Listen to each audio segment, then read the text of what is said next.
Yeah, we'll talk smallmouth, largemouth, but the main thing I want to just target here is the concept of fishing for a big wad of fish, a big school of fish, compared to just picking off isolated fish here and there, kind of going for the gold mine. And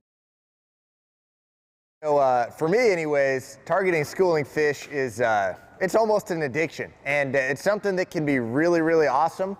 Because when you get into a school, regardless of the time of year, regardless of them being deep or shallow, you've got the opportunity to load the boat in a hurry. And it's just so much fun to sit on one spot and catch fish after fish. And a lot of times these fish school by size, so if you get into a school of big ones, you're catching big fish after big fish.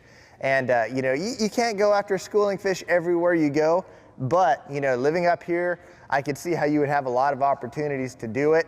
Or going around the country, and it's something I look for. Schools of fish, in a tournament situation also, schools of fish are going to last longer than isolated fish. If you've got a bank that you're fishing and you're catching a fish off this log and this log and this log, that's great for the first day of the tournament. Sometimes you may be able to make a pass and catch everything that lives there, but that may be it. You may not be able to go down that stretch of bank and catch more fish for another 3 days because they're resident fish.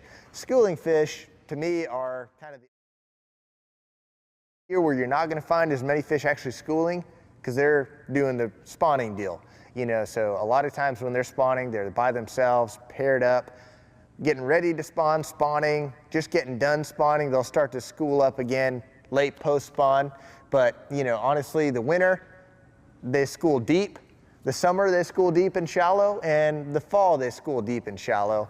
You can do it all year long, and a lot of times these fish, in the wintertime, they're schooled up. Their feeding window might be 30 minutes a day, and they're all going to feed together. The summertime, they might have 5 feeding windows through the course of a day. In the fall, they may feed all day long. It's just all relative to what the water temps are doing, what the conditions are like. But, the wintertime, I love to fish schooling fish in the winter, but it can be literally, trying to time the fish right. You might be on the water for 8 hours, and 7.5 hours you're catching nothing, and you catch 20 fish in that 30-minute window when they bite. So, it all depends on the time of year, but it is literally, they work together to feed. So when one eats, the rest eat. And when one is not active, the rest are not active. They completely work together, and that's one of the reasons they school. They just, want to work together and gather up bait, or maybe schooled up because, they're in a real comfortable area, got the right water temperature at a certain depth.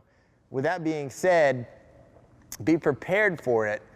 So try to make your first cast with a high percentage big fish bait. If you know that there are big fish in the area, throw something that a big fish is going to eat. Tennessee River, we throw a lot of those big spoons or big swim baits or big crankbaits first.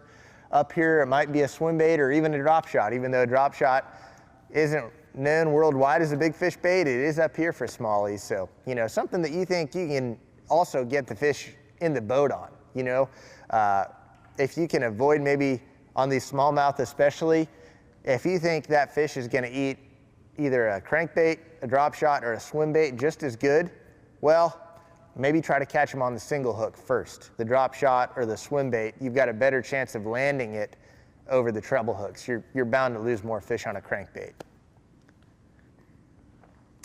Keeping them going. So when you catch one, you've got to get back in there quickly. It's great when you're fishing with two people, because when one person's reeling the fish in, the other person can be back out there.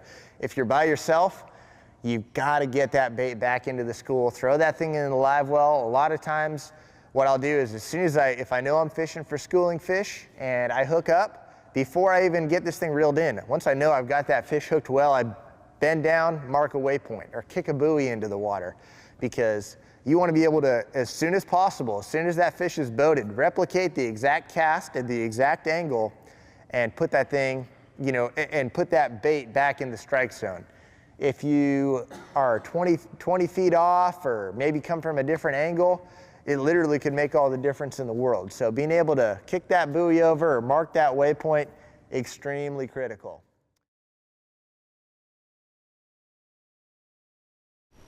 I hope you enjoyed the preview clip, and for more like that and the entire collection, subscribe to the Bass University TV. And if you want the tackle that you see on there, I want you to go to the Bass University Tackle Shop, powered by Tackle Warehouse, and click right here, and it's all at your fingertips. Welcome to Bass University TV, an online video training course where you'll learn champion bass fishing techniques from pro anglers Pete Glusek, Mike Iaconelli, and their talented special guests. From on the water to in the classroom, you'll learn sound techniques and strong fundamental bass fishing skills. Watch hours of video content on multiple topics at your own pace for a low monthly fee. Cancel at any time. Information is power in the sport of fishing, so learn from the very best. Subscribe to Bass University TV today.